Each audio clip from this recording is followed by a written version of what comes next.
नमस्कार दोस्तों, theories of state हम डिस्कस कर रहे थे। आज स्टार्ट करेंगे फेमिनिस्ट थ्योरी ऑफ स्टेट से और उसके बाद डिस्कस करेंगे post colonial theory of state. Feminist theory of state में क्या है? देखो, फेमस सेकुलर हैं कैथरीन ए मैकिनोन। इनका कोट है, there is no feminist theory of state. इनका कहना है कि कोई फेमिनिस्ट थ्योरी ऑफ स्टेट है ही नहीं। देखो, जो फेमिनिस्ट थ्योरी ऑफ स्टेट है वो आधारित है पर्सनल इज पॉलिटिकल पर, यानी जो रेडिकल फेमिनिस्ट बोला करते हैं पर्सनल इज पॉलिटिकल, उसी पर आधारित है फेमिनिस्ट का स्टेट पर्सपेक्टिव भी। फेमिनिस्ट थिंकर्स का ये मानना है state is an institution of patriarchy.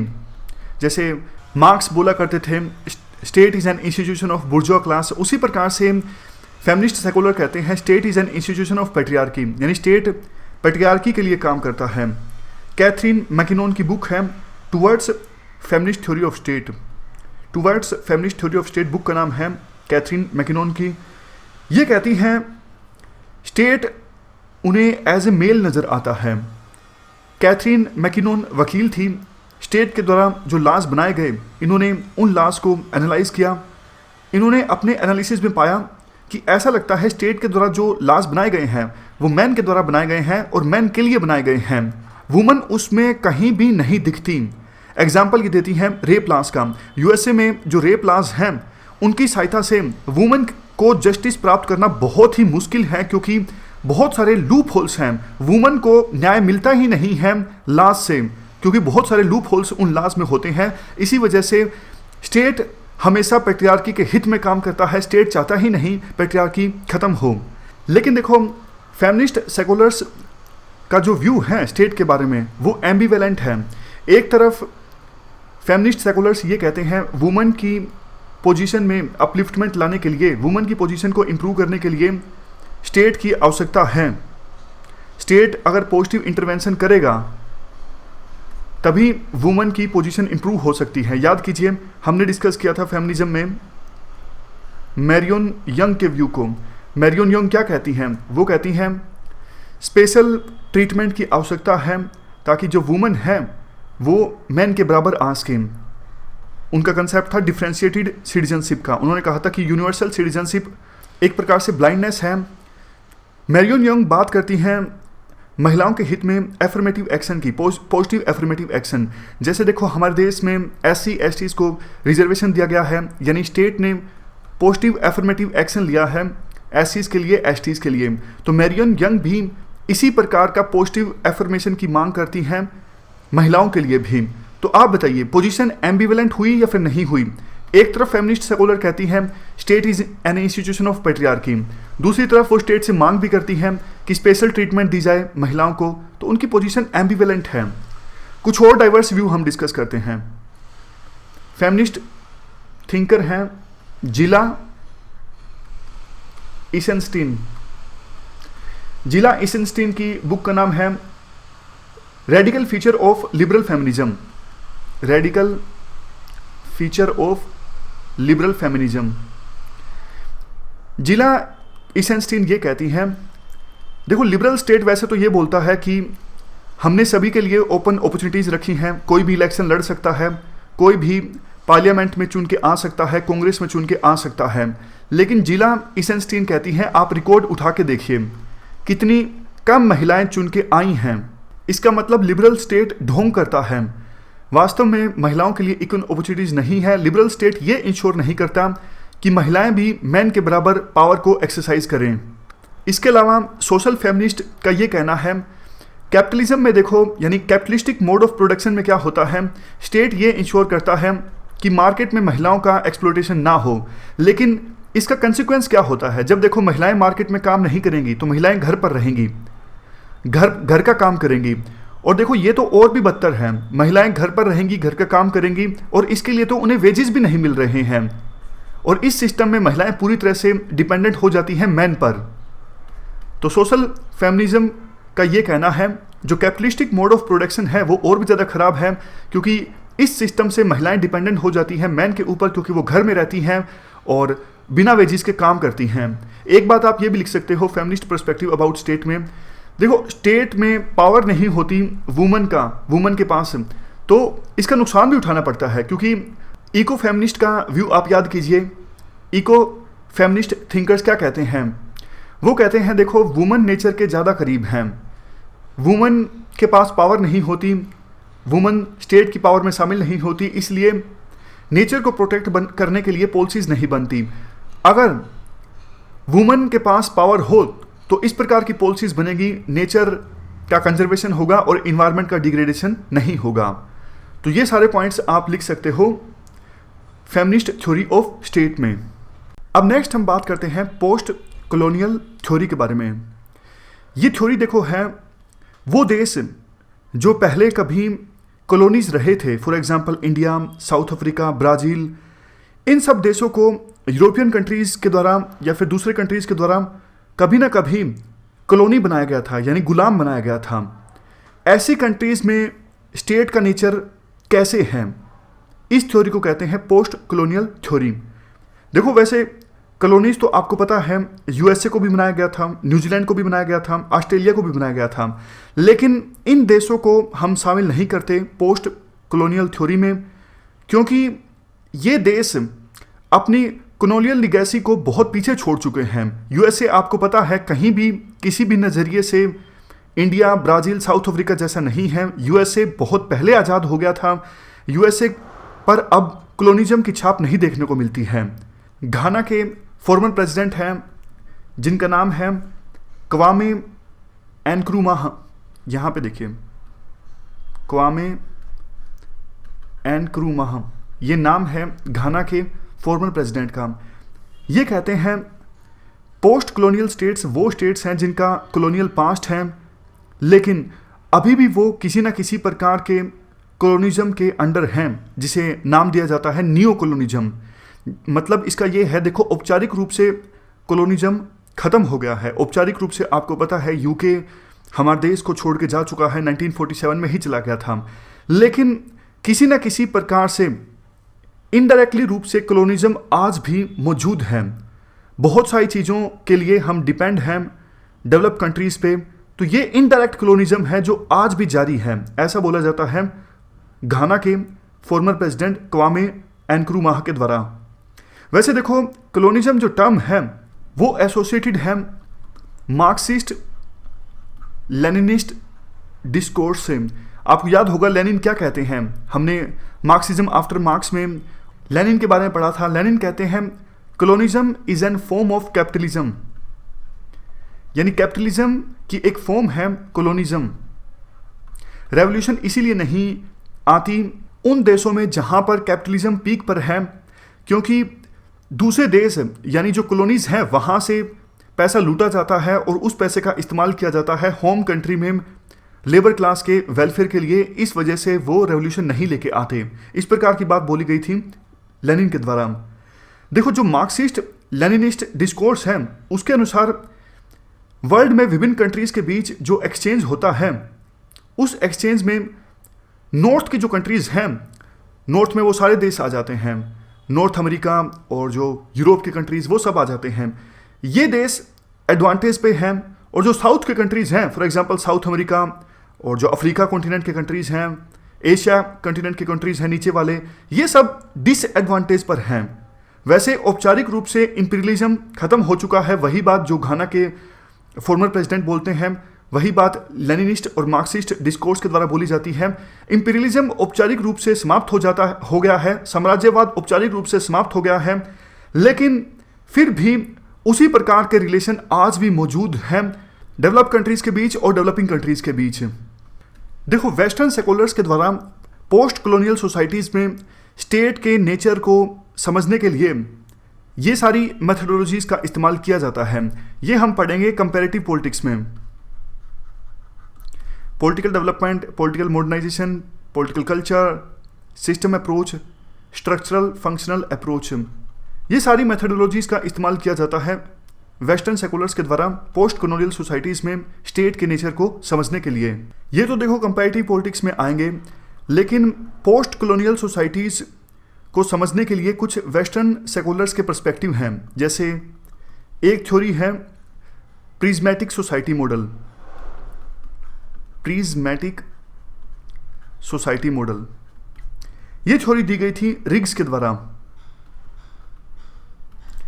Rigs देखो ये कहते हैं प्रिज्मेटिक सोसाइटीज़ वो सोसाइटीज़ हैं जिनमें डेवलप्ड सोसाइटीज़ के भी फीचर हैं और अनडेवलप्ड सोसाइटीज़ के भी फीचर हैं। यहाँ पर देखो, ये देखो है ट्रेडिशनल सोसाइटी, एग्रेरियन सोसाइटी है, और इस साइड में एक्सट्रीम राइट में है इंडस्ट्रियल सोसाइटी यानी डेवलप्ड सोसाइटी है। जो बीच में सोसाइटी है ये है प्रिज्मेटिक सोसाइटी। इस सोसाइटी में दोनों सोसाइटी के फीचर देखने को मिलेंगे, एक तरफ जहां ट्रेडिशनल सोसाइटी के फीचर देखने को मिलेंगे, दूसरी तरफ डेवलप्ड सोसाइटी के फीचर्स भी देखने को मिलेंगे। रुडोल्फ एंड रुडोल्फ एक दूसरे थिंकर हैं जो कहते हैं प्रिज्मेटिक सोसाइटी ऐसी सोसाइटी है जहां पर मॉडर्निटी और ट्रेडिशन एक साथ कोएग्जिस्ट करते हैं, यानी मॉडर्निटी भी, आधुनिकता भी देखने को मिलती है और परंपरागत चीज़ें भी देखने को मिलती हैं, ट्रेडिशन भी देखने को मिलता है।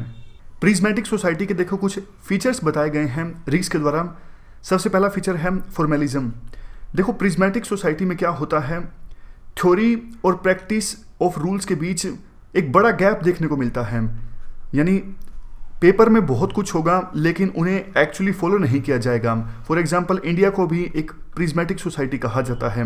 इंडिया में आपको पता है थ्योरी अलग होती है, प्रैक्टिकलिटी अलग होती है, बहुत सारी चीज़ें सिर्फ पेपर्स में होती हैं लेकिन ग्राउंड लेवल पे उन्हें फॉलो नहीं किया जाता। तो याद रखिएगा फॉर्मेलिज्म फीचर क्या है, big gap in theory and practice of rules. Second है पॉली कम्युनलिज्म। इसका मतलब ये है प्रिज्मेटिक सोसाइटीज़ में बहुत सारी कम्युनिटीज़ एक साथ कोएग्जिस्ट तो करती हैं लेकिन एक दूसरे पर विश्वास नहीं करती, ट्रस्ट नहीं करती। इंडिया में भी आप कह सकते हो कहीं कहीं पर, पूरे इंडिया में नहीं, कहीं कहीं पर जैसे विभिन्न धर्मों के लोग एक साथ रहते हैं लेकिन ट्रस्ट काफ़ी कम है विभिन्न धर्मों के लोगों के बीच, या फिर विभिन्न कास्ट के लोगों के बीच भी ट्रस्ट जो है कम है, लेकिन आपस में कोएग्जिस्ट करती हैं। इसलिए काफ़ी बार कन्फ्लिक्ट भी देखने को मिलता है वेरियस कास्ट के बीच या फिर धर्मों के बीच। तीसरा फीचर है प्रिज्मेटिक सोसाइटी का पॉली नॉर्मेटिविज्म। इसका मतलब देखो ये है काफ़ी बार लॉ या फिर पॉलिसी बनाई जाती है रैशनल नॉर्म्स के आधार पर, लेकिन बहुत बार ऐसा भी होता है पॉलिसी बनाई जाती है या फिर कानून बनाया जाता है इररेशनल नॉर्म्स के आधार पर, यानी ट्रेडिशनल नॉर्म्स के आधार पर। तो दोनों चीज़ें देखने को मिलती हैं। लॉ काफ़ी बार रैशनली होता है, काफ़ी बार इररेशनल भी होता है, परंपरागत नॉर्म्स के आधार पर होता है। चौथा फंक्शनल ओवरलैपिंग। प्रिज्मेटिक सोसाइटीज़ में विभिन्न इंस्टीट्यूशंस के बीच फंक्शनल ओवरलैपिंग नहीं देखने को मिलती। फॉर एग्जांपल पाकिस्तान में आपको पता है पाकिस्तान की मिलिट्री का कितना ज़्यादा दखल रहता है एडमिनिस्ट्रेशन में, जनरल एडमिनिस्ट्रेशन में। फंक्शनल स्पेशलाइजेशन तब होता जब हर एक इंस्टीट्यूशन अपना काम करता है, दूसरे के काम में इंटरफेयर नहीं करता है। आर्मी खुद का काम करे, पार्लियामेंट खुद का, जुडिशरी अपना। तो ऐसी सिचुएशन में रहता है फंक्शनल स्पेशलाइजेशन, लेकिन आमतौर पर प्रिज्मेटिक सोसाइटीज़ में रिग्स के अनुसार फंक्शनल स्पेशलाइजेशन नहीं देखने को मिलता। पाँचवें नंबर पे पॉइंट है इकोनॉमिक सिस्टम।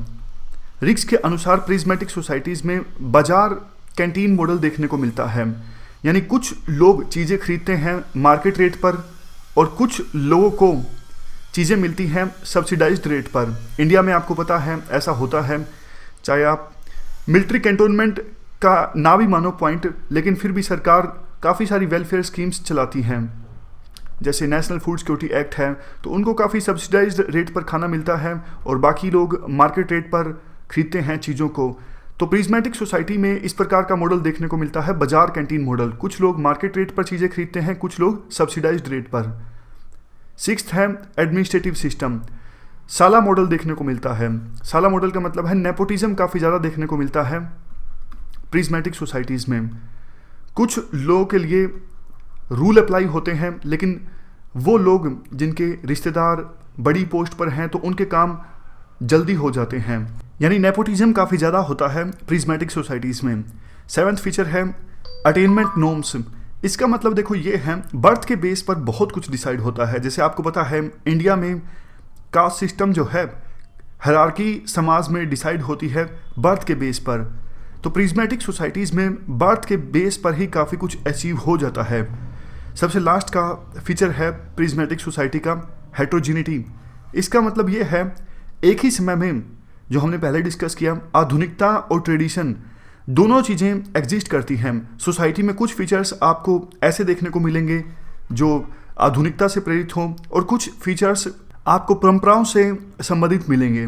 इंडिया की आप बात कर लीजिए। इंडिया में वैसे तो देखो साइंस एंड टेक्नोलॉजी ने बहुत ज़्यादा प्रगति कर ली है, लेकिन आज भी बहुत से लोग ऐसे हैं, बिल्ली अगर रास्ता काट ले तो अपशकुन मानते हैं। तो सेम चीज़ें एक ही समय पर एग्जिस्ट करती हैं, हेट्रोजेनिटी देखने को मिलती हैं।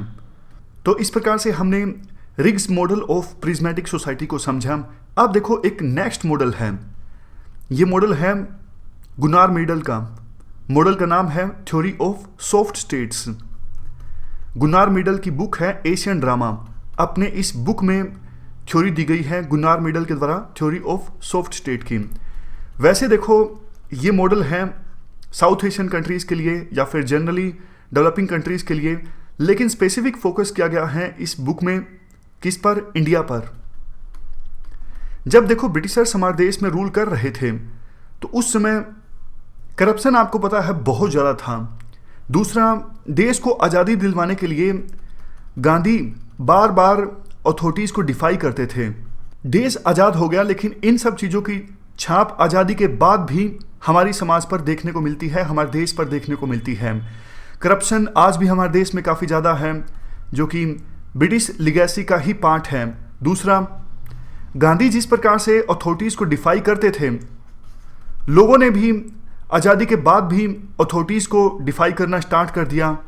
तो यानी गांधी ने जो कल्चर स्टार्ट किया था आज़ादी की लड़ाई के समय, वो कल्चर आज़ादी के बाद भी चलता रहा। हमारी कल्चर ऐसा कल्चर बन गया है कि कानून को ना मानना, उनको रिस्पेक्ट मिलती है। मतलब जो लोग कानून को नहीं मानते उनको बहादुर माना जाता है, उनको रिस्पेक्ट मिलती है सोसाइटी में।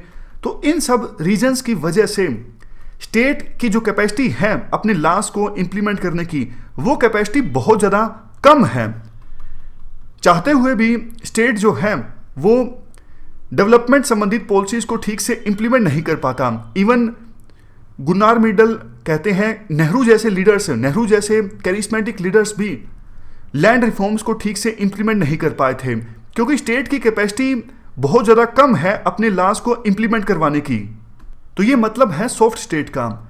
सॉफ्ट स्टेट में सॉफ्ट का मतलब है स्टेट सॉफ्ट है क्रिमिनल्स के इशू पर, स्टेट सॉफ्ट है करप्शन के इशू पर। करप्शन के इशू पर स्टेट एक्ट नहीं करना चाहता। रीजंस ये सब हैं जो हमने डिस्कस किया। करप्शन की लिगेसी, गांधी ने जो मेथड्स फॉलो किए आज़ादी की लड़ाई के समय, और इंडियन कल्चर जो पर्सन अथॉरिटी को डिफाई करता है उसे बहादुर माना जाता है। इस वजह से राइट पॉलिसीज़ फॉलो नहीं की जाती स्टेट के द्वारा, लॉस को ठीक से इम्प्लीमेंट नहीं करवाया जाता, कैपेसिटी नहीं है लॉस को ठीक से इम्प्लीमेंट करवाने की, करप्शन के ऊपर एक्ट नहीं किया जाता, इच्छा शक्ति नहीं दिखती स्टेट में कि वो करप्शन के ऊपर एक्ट करें। ये मॉडल हमने डिस्कस किया गुनार मीडल का। अपने एशियन ड्रामा बुक में उन्होंने ये मॉडल दिया सॉफ्ट स्टेट का। सॉफ्ट स्टेट को डिस्कस करने के बाद नेक्स्ट अप्रोच है Marxist approach on post colonial states. देखो डिटेल से तो ये पेपर 2 में आता है, लेकिन यहाँ पे हम डिस्कस करते हैं मार्क्सिस्ट अप्रोच अबाउट जो पोस्ट कॉलोनियल स्टेट्स हैं। ओरिजिन इसका है लेनिन के वर्क में। लेनिन ने, आपको याद होगा, थ्योरी दी थी theory of imperialism. Theory of imperialism में लेनिन ये कहते हैं एडवांस कैपिटलिज्म जिन देशों में है वहाँ पर रेवोल्यूशन इसलिए नहीं आ रहा है क्योंकि उन देशों ने इंपीरियलिज्म की सहायता से कॉलोनीज बनाई है बहुत सारी, वहाँ से वेल्थ लूट के लाई जाती है और लेबर क्लास के लोगों को दी जाती है। तो लेनिन ने ये बोला था रेवोल्यूशन की शुरुआत होगी कॉलोनीज से। देखो 2 स्कूल हैं Marxist approach in post colonial states में। पहले स्कूल का नाम है इंस्ट्रूमेंटलिस्ट स्कूल और दूसरे स्कूल का नाम है स्ट्रक्चरलिस्ट स्कूल। अब तो आपको याद भी होंगे जब भी हम मार्क्सिस्ट अप्रोच की बात करते हैं तो इन 2 स्कूल्स की हम बात करते हैं। इंस्ट्रूमेंटलिस्ट स्कूल का जो पर्सपेक्टिव है पोस्ट कॉलोनियल स्टेट्स में, आप इनके पर्सपेक्टिव को डिपेंडेंसी थ्योरी भी कह सकते हो। जो इंस्ट्रूमेंटलिस्ट पर्सपेक्टिव है काफ़ी ज़्यादा फेमस हुआ था, काफ़ी ज़्यादा प्रचलित हुआ था 1960s में 70s में। लैटिन अमेरिका और अफ्रीका के सेकुलर्स के द्वारा ये कंसेप्ट दिया गया था, यानी डिपेंडेंसी थ्योरी का कंसेप्ट दिया गया था। और ये कंसेप्ट मेनली अप्लाई होता है लैटिन अमेरिकन कंट्रीज़ पर और अफ्रीकन कंट्रीज़ पर, क्योंकि आपको पता है इन देशों को भी गुलाम बनाया गया था जैसे एशिया के देशों को गुलाम बनाया गया था। मेन एक्सपोनेंट हैं A.G. फ्रैंक, सेल्सो फर्टाडो और समीर अमीन। देखो instrumentalist perspective about post colonial states में क्या है, ये बोलते हैं, इन्होंने मॉडल दिया था कोर एंड पेरिफेरी का। मान लीजिए ये कोर है और ये है पेरिफेरी। कोर में कौन से देश आते हैं?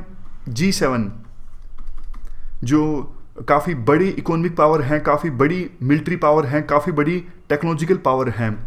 और पेरिफेरी में कौन से कंट्रीज आते हैं? अफ्रीका के छोटे छोटे देश, बहुत छोटे छोटे देश हैं। बाद में इन्होंने ऐड किया था कि बीच में एक थर्ड कैटेगरी भी इमर्ज होके आई है, ये है सेमी पेरिफेरी। इस कैटेगरी में कौन से देश आते हैं? इस कैटेगरी में देश आते हैं ब्रिक्स के कंट्रीज। समझ गए? For example Brazil, Russia, India, China और साउथ अफ्रीका। इस मॉडल के अनुसार इवन आज़ादी के बाद भी, यानी जो कॉलोनीज थी वो तो अब आज़ाद हो चुकी हैं, लेकिन फिर भी इन देशों के बीच और डेवलप कंट्रीज के बीच ट्रेड इस प्रकार से होता है कि ग्लोबल साउथ के जो कंट्रीज हैं वो तो देखो गरीब होते जा रहे हैं, पुअर होते जा रहे हैं, और जो ग्लोबल नॉर्थ के कंट्रीज हैं, फॉर एग्जांपल G7, ये और ज़्यादा अमीर होते जा रहे हैं, रिच होते जा रहे हैं। रीजन क्या रिस्पॉन्सिबल है? क्योंकि इंटरनेशनल ट्रेड जो होता है, इंटरनेशनल एक्सचेंज जो होता है गरीब देशों के बीच और अमीर देशों के बीच, वो बहुत ज़्यादा बाइस्ड हैं। जितना ज़्यादा इंटरनेशनल ट्रेड होता है दोनों टाइप के कंट्रीज के बीच, और गरीब देश और ज़्यादा गरीब होते जाते हैं, अमीर देश और ज़्यादा अमीर होते जाते हैं। ये होता कैसे है? देखो वो कंट्रीज जो पेरिफेरी में आती हैं, अफ्रीका के poor countries, least develop countries, वो एक प्रकार से डेवलप कंट्रीज के लिए मार्केट का काम करते हैं या फिर रॉ मटेरियल को सप्लाई का काम करते हैं। तो इससे होता क्या है, वेस्ट में तो यानी डेवलप कंट्रीज में तो प्रोस्पेरिटी आती है, लेकिन गरीबी आती है उन देशों में जो रॉ मटेरियल भेज रहे हैं डेवलप कंट्रीज में, या फिर डेवलप कंट्रीज के लिए मार्केट का काम कर रहे हैं। A.G. फ्रैंक इस पूरी प्रोसेस को नाम देते हैं डेवलपमेंट ऑफ अंडर डेवलपमेंट। यानी इस प्रकार से ट्रेड जो होता है लीस्ट डेवलप कंट्रीज के बीच यानी पेरिफेरल कंट्रीज के बीच और डेवलप कंट्रीज के बीच यानी G7 कंट्रीज के बीच, इससे होता क्या है, डेवलपमेंट ऑफ अंडर डेवलपमेंट होता है। यानी जो अंडर डेवलप कंट्री है वो और भी ज़्यादा अंडर डेवलप होते जाते हैं। इनका मानना था कि देखो ग्लोबल साउथ कंट्रीज में जो गरीबी है वो ऐसा नहीं है कि वो अपनी वजह से गरीब हैं, ये गरीबी लिंक है। ग्लोबल नॉर्थ में जो प्रोस्पेरिटी है यानी G7 कंट्रीज या फिर डेवलप कंट्रीज में जो प्रोस्पेरिटी है, समृद्धि है, वो एक रीजन है गरीबी का अंडर डेवलप कंट्रीज में या फिर लीस्ट डेवलप कंट्रीज में। इसके बाद देखो इंस्ट्रूमेंटलिस्ट सेकुलर्स सॉल्यूशन भी देते हैं। वो कहते हैं ग्लोबल साउथ में पुअर्टी को ख़त्म किया जा सकता है। कैसे? जब तक देखो ग्लोबल साउथ में कंट्रीज यानी लैटिन अमेरिका, अफ्रीका या फिर इवन एशिया के भी कंट्रीज, जब तक उन देशों की इकोनॉमी इंटरनेशनल इकोनॉमी के साथ इंटीग्रेटेड रहेगी, तब तक इन देशों में गरीबी रहेगी। इसलिए इन देशों को ऑटोनोमस हो जाना चाहिए, यानी इंटरनेशनल इकोनॉमी से इनकी इकोनॉमी अटैच नहीं होनी चाहिए। आपको याद होगा इंडिया जब आज़ाद हुआ था 1947 के बाद, तो इंडिया ने भी कोशिश की थी किसी ना किसी तरीके से सेल्फ सफिशेंसी हासिल की जाए, वेस्टर्न कंट्रीज़ पे हम डिपेंड ना हो किसी भी चीज़ के लिए। वो बात अलग है कि इंडिया में गरीबी दूर नहीं हो सकी थी क्योंकि करप्शन इंडिया में बहुत ज़्यादा था। अभी भी हमने डिस्कस किया सॉफ्ट स्टेट का कंसेप्ट। करप्शन को इंडिया दूर नहीं कर पाया, इसलिए इंडिया की डेवलपमेंट संबंधी जो पॉलिसीज़ थी वो ठीक से इम्प्लीमेंट नहीं हुई। तो ये सॉल्यूशन दिया जाता है इंस्ट्रूमेंटलिस्ट सेकुलर्स के द्वारा कि जो अंडर डेवलप कंट्रीज़ हैं या फिर लीस्ट डेवलप कंट्रीज़ हैं उनको अपनी इकोनॉमी ऑटोनोमस रूप से चलानी चाहिए। उन देशों की इकोनॉमी इंटरनेशनल इकोनॉमी से इंटीग्रेटेड नहीं होनी चाहिए। जब वो ऐसा करेंगे तो उनका शोषण नहीं होगा कोर कंट्रीज़ के द्वारा और पेरिफेरल कंट्रीज़ में भी समृद्धि आएगी। लास्ट में देखो एक पॉइंट इनके द्वारा और भी बोला जाता है, नेचर क्या है स्टेट का पेरिफेरल कंट्रीज़ में, स्टेट किस प्रकार से काम करता है पेरिफेरल कंट्रीज़ में। इस मुद्दे पर इंस्ट्रूमेंटलिस्ट सेकुलर्स के द्वारा ये बोला जाता है, देखो जो कोर कंट्रीज़ हैं फॉर एग्जांपल G7 कंट्रीज़, इन देशों में स्टेट एक इंस्ट्रूमेंट है बुर्जुआ क्लास का। और जो पेरिफेरल कंट्रीज हैं उन कंट्रीज में स्टेट एक इंस्ट्रूमेंट है कोर कंट्रीज का। समझ गए? ध्यान से सुनिएगा। इनका यह मानना है कोर कंट्रीज में स्टेट बुर्जुआ क्लास के इशारे पर काम करता है और पेरिफेरल कंट्री में स्टेट काम करता है कोर कंट्रीज के इशारे पर। तो इनडायरेक्टली हुआ क्या? इनडायरेक्टली ये हुआ पेरिफेरल कंट्रीज में जो स्टेट है वो कोर कंट्रीज के बुर्जुआ क्लास के इशारे पर काम करता है।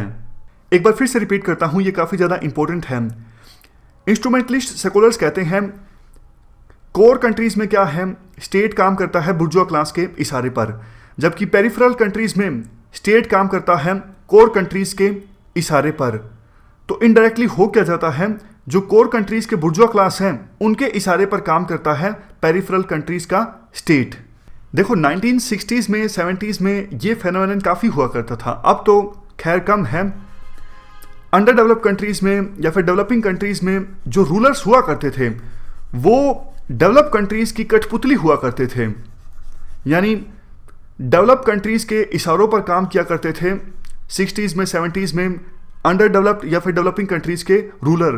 तो उस संदर्भ में इंस्ट्रूमेंटलिस्ट सेकुलर्स के द्वारा ये बात बोली जाती है। तो इस प्रकार से हमने इंस्ट्रूमेंटलिस्ट पर्सपेक्टिव जाना पोस्ट कॉलोनियल स्टेट्स के बारे में। अब बारी आती है मार्क्सिस्ट स्कूल के अंदर structuralist perspective about post colonial states. Structuralist school में मेन पर्सपेक्टिव है हमजा अलावी का। कई जगह हमजा अलावी लिखा होता है, कई जगह अलवी भी लिखा होता है, कुछ भी आप लिख सकते हो, हमजा अलवी आप लिख सकते हो। इन्होंने देखो 1970s में और 80s में स्टडी की थी पाकिस्तान के ऊपर, तो इनकी वैसे स्पेसिफिक स्टडी जो है वो पाकिस्तान के ऊपर है। इन्होंने कंसेप्ट दिया था ओवर डेवलप्ड स्टेट का। पाकिस्तान के स्टेट को इन्होंने ओवर डेवलप क्यों कहा था वो हम डिस्कस करेंगे, लेकिन याद रखिए यूपीएससी सीधा सीधा क्वेश्चन पूछती है ओवर डेवलप्ड स्टेट का कंसेप्ट क्या है। तो स्पेसिफिक इनकी स्टडी थी पाकिस्तान के ऊपर, लेकिन साउथ एशिया के दूसरे कंट्रीज इंक्लूडिंग इंडिया पर भी इनकी स्टडी एप्लीकेबल होती है। इन्होंने ये कहा था कि देखो जैसे वेस्टर्न कंट्रीज में स्टेट जो है बुर्जुआ क्लास का इंस्ट्रूमेंट है, बुर्जुआ क्लास के इशारों पर काम करता है स्टेट वेस्टर्न कंट्रीज में, लेकिन पोस्ट कॉलोनियल स्टेट्स में ऐसा नहीं होता है। यानी वो देश जो नए नए आज़ाद हुए हैं उन देशों में स्टेट जो है बुर्जुआ क्लास के इशारों पर काम नहीं करता है, क्योंकि ये अपनी अप्रोच में स्ट्रक्चरलिस्ट हैं। ये कहते हैं स्टेट के पास रिलेटिव ऑटोनमी है।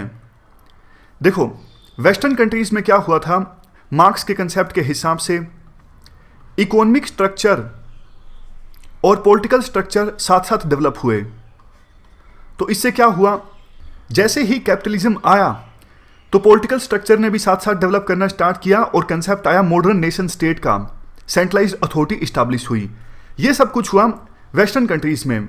यहाँ पे हमने क्या लगाया है, यहाँ पे मार्क्स का मॉडल अप्लाई किया है। मार्क्स क्या कहते हैं, बेसिक स्ट्रक्चर है इकोनॉमिक स्ट्रक्चर और बाकी सब चीज़ें सुपर स्ट्रक्चर्स हैं, for example state, ideology, media, ये सब मार्क्स ये कहा करते हैं। तो मार्क्स ये कहा करते हैं अगर इकोनॉमिक स्ट्रक्चर चेंज होगा तो बाकी सब स्ट्रक्चर्स भी चेंज होंगे। वेस्टर्न कंट्रीज में यही हुआ। इकोनॉमिक स्ट्रक्चर की फॉर्म में जब कैपिटलिज्म आया तो उस समय स्टेट का नेचर भी चेंज हो गया, मॉडर्न नेशन स्टेट का कंसेप्ट आया, सेंट्रलाइज्ड अथॉरिटी इस्टेब्लिश हो गई।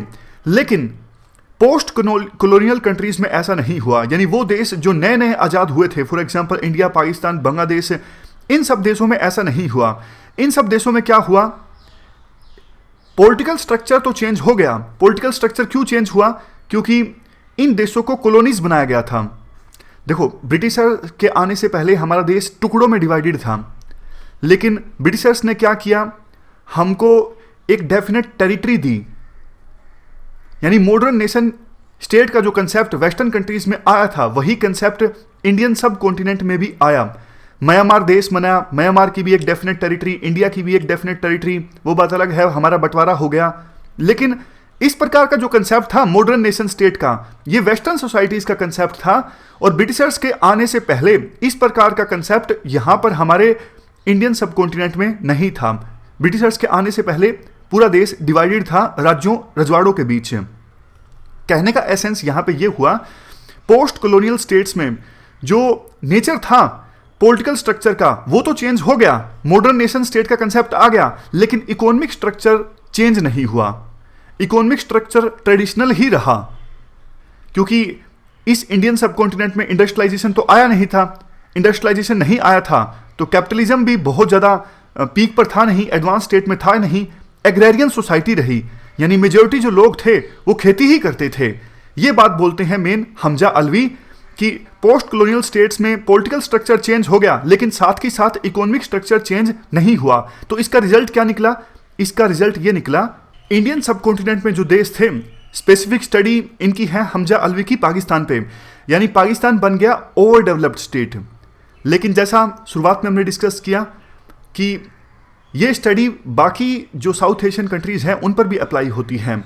तो हमजा अलवी कहते हैं पाकिस्तान बन गया over developed state. Over developed state क्यों बना? क्योंकि पॉलिटिकल स्ट्रक्चर चेंज हो गया था, क्योंकि गुलाम बनाया गया था देश को, लेकिन इकोनॉमिक स्ट्रक्चर चेंज नहीं हुआ था, इंडस्ट्रियलाइजेशन नहीं आया था, लोग खेती में ही लगे हुए थे। मतलब क्या है ओवर डेवलप्ड स्टेट का? हमजा अलवी के अकॉर्डिंग ओवर डेवलप्ड स्टेट का मतलब हमजा अलवी के अकॉर्डिंग देखो ये है, स्टेट जो है वो तो डेवलप है, लेकिन सोसाइटी जो है वो डेवलप नहीं है। फिर से बोलता हूं, देखो हमजा अलवी के अकॉर्डिंग ओवर डेवलप्ड स्टेट में क्या है? मिसमैच है पॉलिटिकल सिस्टम और सोशल सिस्टम के बीच। सोशल सिस्टम जो है वो ट्रेडिशनल ही है, लेकिन पॉलिटिकल सिस्टम मॉडर्न हो चुका है। और ऐसा क्यों हुआ? ऐसा हुआ ब्रिटिशर्स के कारण, क्योंकि गुलाम बनाया गया था, कॉलोनियल रूल था, तो इसलिए मॉडर्न पॉलिटिकल सिस्टम इस्टेब्लिश किया गया ब्रिटिशर्स के द्वारा। लेकिन जो सोशल सिस्टम है वो उस हिसाब से मॉडर्न नहीं बन सका। तो ये जो देश हैं साउथ एशिया के, for example Pakistan, India, Bangladesh, यहाँ पर स्टेट बहुत ज़्यादा पावरफुल है। खास करके पाकिस्तान के संदर्भ में वर्ड इस्तेमाल किया जाता है हमजा अलवी के द्वारा। वर्ड का नाम है मिलिट्रिस्टिक ब्यूरोक्रेटिक स्टेट। एक्चुअली में आपको याद होगा मार्क्स ने एक कंसेप्ट दिया था रिलेटिव ऑटोनॉमी का। मार्क्स कहते थे देखो ऐसी सिचुएशन जिसमें कैपिटलिस्ट क्लास के अलावा बाकी जो क्लासेस हैं वो भी इक्वली ऑर्गेनाइज हैं, तो ऐसी सिचुएशन में स्टेट रिलेटिव ऑटोनोमस रूप से काम करता है। स्टेट पूरी तरह से कैपिटलिस्ट क्लास के पक्ष में काम नहीं करता है। याद होगा मार्क्स का ये कंसेप्ट रिलेटिव ऑटोनॉमी वाला। तो उसी प्रकार से हमजा अलवी भी यही कहते हैं। पाकिस्तान में क्या है? 3 क्लासेस हैं। उस समय 70s 80s में थ्योरी दी गई थी, तो उस समय हमजा अलवी के द्वारा कहा गया था कि पाकिस्तान में 3 क्लासेस हैं। एक तो इंडिजिनस बुर्जुआ क्लास, यानी जो लोकल बुर्जुआ क्लास है, लोकल पूंजीपति लोग हैं। दूसरा land owning class, for example feudal lords, जमींदार लोग जिनके पास लैंड है। तीसरा मेट्रोपॉलिटन बुर्जुआ क्लास, ये है फॉरेन बुर्जुआ क्लास, यानी लोकल बुर्जुआ क्लास नहीं, विदेशों के पूंजीपति लोग जिन्होंने आज़ाद होने के बाद भी, जैसे ही भारत पाकिस्तान आज़ाद हुआ, आपको पता है बहुत सी इन्वेस्टमेंट आई दूसरे देशों से, इंग्लैंड से, यूएसए से, बहुत सी इन्वेस्टमेंट आई थी भारत में भी, पाकिस्तान में भी 60s में 70s में। तो जिन कंपनीज ने, जिन एमएनसीज ने वो इन्वेस्टमेंट की, तो उनको हमजा अलवी के द्वारा कहा जाता है मेट्रोपॉलिटन बुर्जुआ क्लास। समझ गए?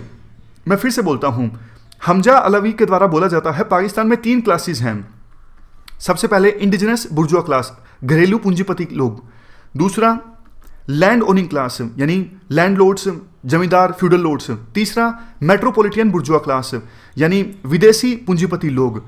स्टेट क्या है? स्टेट इक्वली इन तीनों की तरफ से इंटरवेंशन करता है, यानी तीनों क्लासेस इक्वली पावरफुल हैं और तीनों की तरफ से इंटरवेंशन किया जाता है स्टेट के द्वारा। इसलिए वेस्टर्न सोसाइटीज की तरह स्टेट एक क्लास का इंस्ट्रूमेंट नहीं है, ये बात बोली जाती है हमजा अलवी के द्वारा।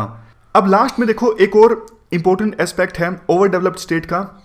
जैसा हमने पहले डिस्कस किया कि पोस्ट कॉलोनियल स्टेट्स में स्टेट जो है बहुत ज़्यादा पावरफुल है। वेस्टर्न कंट्रीज में स्टेट इतना ज़्यादा पावरफुल नहीं है, वहाँ पे सिविल सोसाइटी भी काफ़ी स्ट्रॉन्ग है।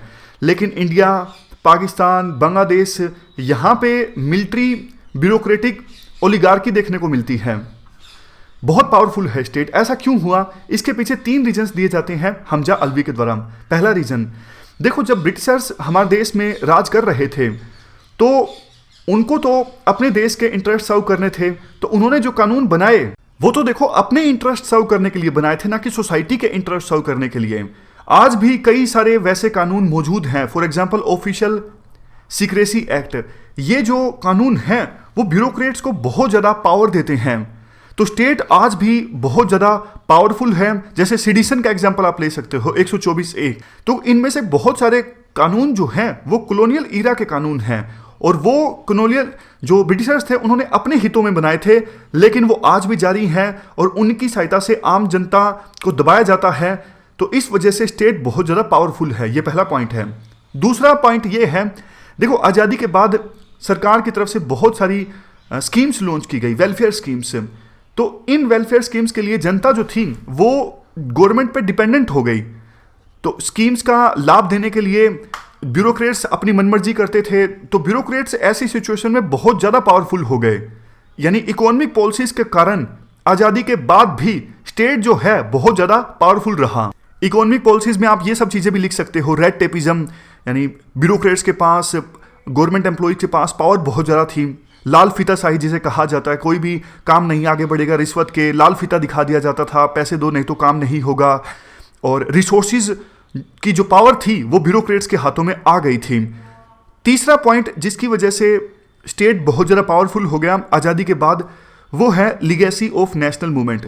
देखो इन कंट्रीज़ में, चाहे वो इंडिया हो, पाकिस्तान हो और बाद में बांग्लादेश भी हो, म्यांमार का एग्जाम्पल आप ले सकते हो, इन देशों में क्या हुआ, वो पार्टीज जिन्होंने आज़ादी की लड़ाई लड़ी थी, खास करके कांग्रेस पार्टी या फिर पाकिस्तान में मुस्लिम लीग पार्टी, यही पार्टी सत्ता में आ गई। अब देखो लोगों की निगाहों में इन पार्टीज की लेजिटिमेसी बहुत ज़्यादा थी, इन पार्टीज के लीडर की लेजिटिमेसी बहुत ज़्यादा थी। इन पार्टीज के लीडर ने क्या किया, धीरे धीरे पावर्स को अपने हाथों में कॉन्सेंट्रेट कर लिया। जनता को कुछ गलत लगा नहीं, जनता को ये लगा अरे ये तो अपनी पार्टी है, इसी ने तो आज़ादी दिलवाई है। लेकिन उन्हीं पार्टीज ने जिन्होंने आज़ादी की लड़ाई लड़ी थी, उन्होंने धीरे धीरे पावर्स, पॉलिटिकल पावर अपने हाथों में कॉन्सेंट्रेट कर ली और स्टेट स्ट्रॉन्ग होता चला गया। तो 3 रीजंस याद कीजिएगा जिसकी वजह से हमजा अलवी कहते हैं स्टेट बहुत ज़्यादा पावरफुल है पोस्ट कॉलोनियल सोसाइटीज़ में। पहला रीजन कौन सा, स्ट्रॉन्ग लॉज का, ब्रिटिशर्स ने स्ट्रॉन्ग लॉ बनाए थे जो आज़ादी के बाद भी जारी रहे, यानी कॉलोनियल लीगेसी। दूसरा इकोनॉमिक पॉलिसीज, इकोनॉमिक पॉलिसीज ऐसी रही आज़ादी के बाद कि इकोनॉमिक रिसोर्सेज जो की पावर जो थी ब्यूरोक्रेट्स के हाथों में आ गई और डेवलपमेंट स्कीम्स काफ़ी चलाई गई थी, तो जनता जो डिपेंडेंट हो गई स्टेट पे। तीसरा है वो पॉलिटिकल पार्टीज जिन्होंने आज़ादी लड़ी थी, आज़ादी की लड़ाई लड़ी थी, उन्हीं की सत्ता स्थापित हुई, उनका लेजिटिमेसी थी जनता की आंखों में, लेकिन उन्होंने धीरे धीरे अपने हाथों में पावर्स कॉन्सेंट्रेट कर ली। 3 रीजन्स जिसकी वजह से पोस्ट कॉलोनियल सोसाइटीज़ में ओवर डेवलप्ड स्टेट देखने को मिलता है। लेकिन इंडिया में देखो सिचुएशन चेंज हो रही है। इंडिया में आपको पता है 1990-91 के आसपास LPG रिफॉर्म्स आए, तो इकोनॉमिक पॉलिसी चेंज हुई हमारे देश की। सिविल सोसाइटी बहुत तेज़ी से इमर्ज हो रही है हमारे देश में पिछले कुछ सालों में, और जो लोकल डेमोक्रेसी है यानी ग्रास रूट्स डेमोक्रेसी वो भी काफ़ी ज़्यादा मजबूत हुई है।